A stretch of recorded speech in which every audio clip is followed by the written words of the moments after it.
रिया और रितु काफी अच्छे दोस्त थे। दोनों की आपस में खूब बनती। दोनों एक ही ऑफिस में काम किया करती थी। रिया रितु को अच्छा दोस्त मानती, लेकिन रितु।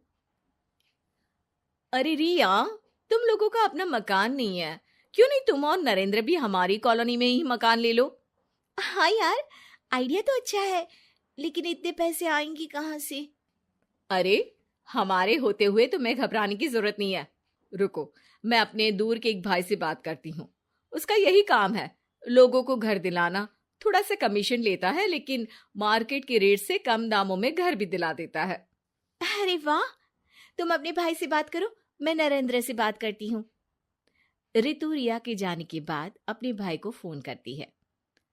अरे भाई, कोई मकान बिक रहा हो तो बताओ, मेरी एक सहेली को चाहिए। अरे है ना, पूरे 40 लाख का है। ओ भाई, ठीक है, फिर मैं उसे 45 लाख का बोलूंगी। दोनों मिलकर 5 लाख का आधा आधा बांट लेंगे, ठीक है? रितु रिया को मकान दिला देती है, लेकिन एक दिन उसका नया मकान देखने नरेंद्र की बहन आती है। अरे भैया, मकान तो अच्छा है, कितने का लिया? तुम्हारी भाभी की सहेली ने दिलवाया है, बड़ा ही ठीक रेट में मिल गया नीरू, सिर्फ 45 लाख का। तभी नीरू का पति बोलता है। नरेंद्र, ये तो बहुत महंगा है। मेरे दोस्त ने भी यही मकान सिर्फ 38 लाख में लिया है। चलो, मैं तुम्हें उनके घर ले चलता हूँ। दोनों नरेंद्र की जीजाजी के दोस्त के घर जाते हैं, जहां उन्हें रितु का भाई मिल जाता है। क्या बात है, आपने हमें धोखे से महंगा मकान बेचा है। पता है कितनी मेहनत की कमाई का पैसा है। अब ये तो आप उन मैडम से पूछे जिन्होंने आपको ये मकान दिलाया है। उनके कहने पर ही मैंने ये रेट लगाया था। अब नरेंद्र को रिया पर गुस्सा आ जाता है। वो रिया को कहता है, रिया, तुम्हारी सहेली रितु तो एक नंबर की चालबाज और धोखेबाज निकली। मैंने उसके कहने पर इस मकान के 7 लाख ज्यादा खर्च किया है। रिया को भी नरेंद्र की बात सही लगती है। वो चुप हो जाती है। अगले दिन रितु रिया से मिलती है। रितु, मुझे तुझसे ये उम्मीद नहीं थी। तुमने 38 लाख का मकान 45 लाख में हमें बिकवा दिया। रितु अपनी पोल खुलती देख जोर जोर से रोने लगती है। अरे मैंने क्या बुरा कर दिया, तेरा भला ही तो सोचा था। अरे तुझे उस प्रॉपर्टी डीलर की बात पर भरोसा है, लेकिन अपनी सहेली पर नहीं। रिया को रितु के आंसू सच्चे लगते हैं और वो उसे शांत करती है। अरे अच्छा, शांत हो जा, चुप हो जा। सॉरी, हम लोगों की ही गलती है। हमें मार्केट में पहले रेट पता कर लेना चाहिए था। चल सॉरी। अब रितु आए दिन लोगों से रिया के पीठ पीछे बुराई किया करती थी। रितु अपनी ही दूसरी ऑफिस के सहयोगी से कहती है, अरे ये रिया भले ही मेरी अच्छी दोस्त हो, लेकिन एक नंबर की कंजूस है ये। कभी कुछ खाने जाओ तो पैसा मुझे ही भरना पड़ता है। तभी वहां रिया आ जाती है।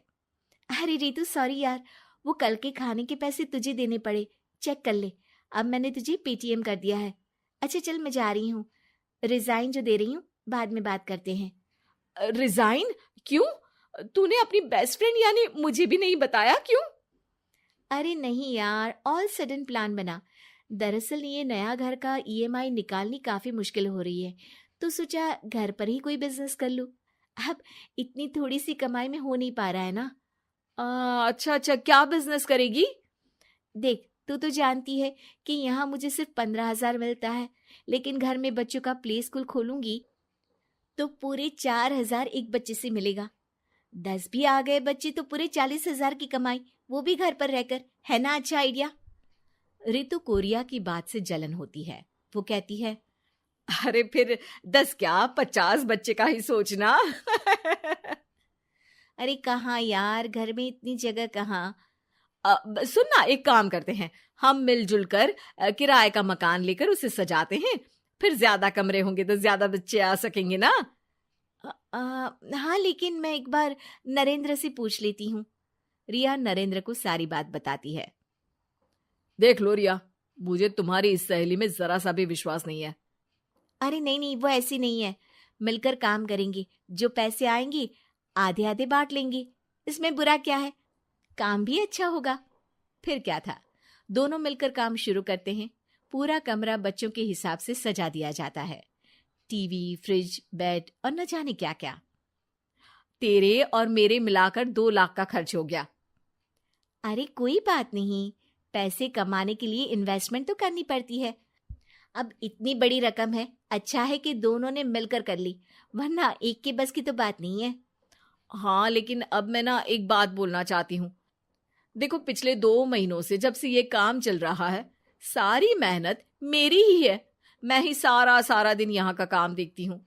तो अब मैं तुम्हारे साथ ये काम नहीं करूंगी, अकेले मैं ये स्कूल चलाऊंगी।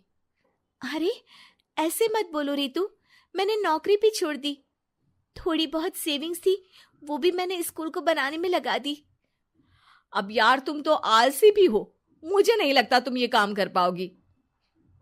रितु, नरेंद्र ठीक बोलते थे, तुम भरोसे के लायक नहीं हो। ये मेरी गलती है कि मैंने तुम पर विश्वास किया। अच्छा जी, तो गलती की ना। मैं तुमको तुम्हारे पैसे धीरे धीरे करके दे दूंगी। अच्छा होगा कि अब तुम यहां से निकल जाओ। बेचारी रिया सर झुकाकर घर वापस आ जाती है। नरेंद्र, वही हुआ जिसका डर था। रितु ने मुझे पार्टनरशिप से हटा दिया। मैं ये बात जानता था रिया, लेकिन मैंने तुम्हें इसलिए फोर्स नहीं किया क्योंकि जब तक तुम खुद धोखा नहीं खाती, तुम्हें अकल नहीं आती। हाँ, लेकिन अब वही जो पहले सोचा था। और फिर क्या, रिया घर से ही बच्चों को संभालने का काम शुरू कर देती है।